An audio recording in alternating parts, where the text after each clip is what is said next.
जैसा कि हम जानते हैं कि लास्ट एपिसोड में वज़ीर आलम शाह अपने सिपाहियों को यह हुक्म दे देते हैं कि जो शख्स भी उस्मान को देखेगा वो उस्मान को गिरफ्तार करके मेरे पास ले आएगा और उसे मैं बड़े इनाम से भी नवाजूंगा। और जैसा कि हम जानते हैं कि हाल ही में उस्मान साहब पर बागी होने का झूठा इल्ज़ाम लगाया जा चुका है, तो उस्मान साहब फौरी तौर पर ना तो काई कबीले जा सकते हैं और ना ही किसी और तुर्क कबीले के सरदार के पास पनाह लेने के लिए जा सकते हैं।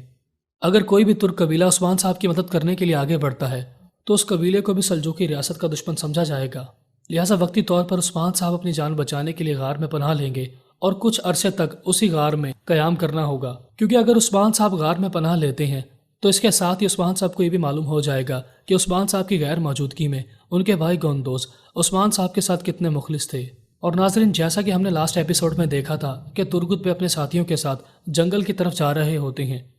और ट्रेलर का अगला सीन भी इसी बात की तरफ इशारा करता है कि जैसे ही तुर्गुत पे और उनके साथी मैरी को आज़ाद करवाने के लिए एनागोल किले पर हमला करेंगे तो वो मैरी को आज़ाद करवाने में नाकाम हो जाएंगे। लेकिन तुर्गुत बे को इस बात का अंदाज़ा हो जाएगा कि आया नकोला ने मैरी को मारने की कोशिश की है। और जैसे ही तुर्गुत बे अपने कबीले की तरफ वापस जा रहे होंगे तो अचानक उनकी मुलाकात उस्मान साहब से हो जाएगी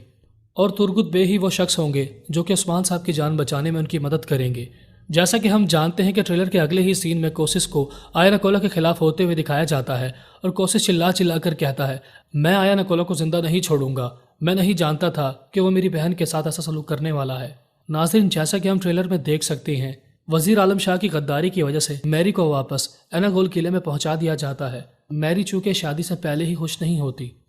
और वो आया नकोला से कई बार कह चुकी होती है, मैं तुमसे नफरत करती हूँ, अगर मैं शादी करूँगी तो तुर्गुत बे से करूँगी।